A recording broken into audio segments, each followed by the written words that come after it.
നമ്മൾ ഇന്നൊരു പുതിയ റെസിപ്പിയാണ്, ബീഫ് മിൻ്റാണ് ഉണ്ടാക്കാൻ പോകുന്നത്.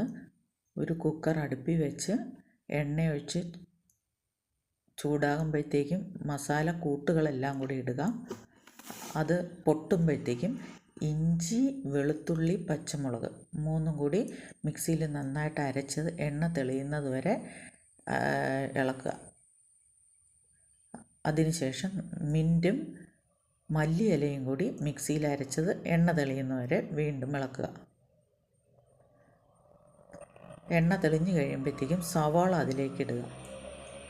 ഞാനൊരു 3 ചെറിയ സവാള എടുത്തിട്ടുണ്ട്.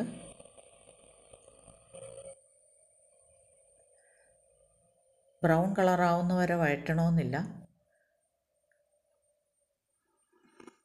നന്നായിട്ട് പച്ചമണം മാറുന്നവരെ വഴറ്റിയതിന് ശേഷം പൊടികളെല്ലാം ഇടുക. മഞ്ഞൾപ്പൊടി,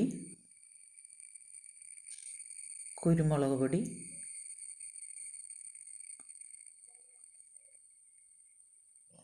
മല്ലിപ്പൊടി, കാശ്മീരി ചില്ലിപ്പൊടി,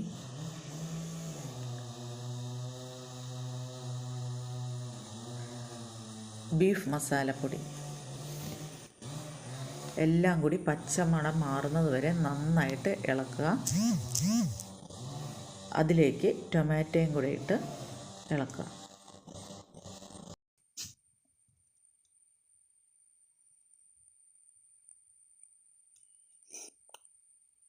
ടൊമാറ്റോയും കൂടെ ഇട്ട് നന്നായിട്ട് ഇളക്കുക. എണ്ണ തെളിഞ്ഞ് വരുമ്പോഴത്തേക്കും അതിലേക്ക് കറിവേപ്പില ഇടുക.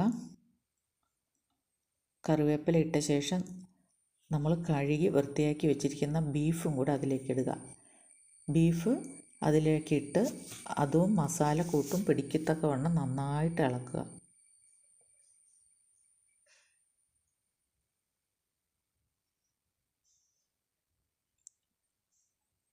ഉപ്പും ഇട്ട് കുറച്ച് കറിവേപ്പിലയും കൂടെ ഇട്ട് കുക്കർ അടച്ച് വെച്ച് ഒരു 20 മിനിറ്റ് വേവിക്കുക.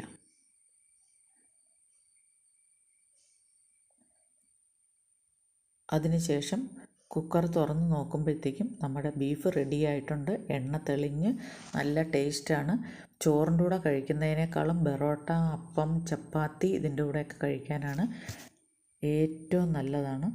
നല്ല ടേസ്റ്റ്. ഇനി അടുത്തൊരു വീഡിയോയുമായിട്ട് വീണ്ടും കാണാം.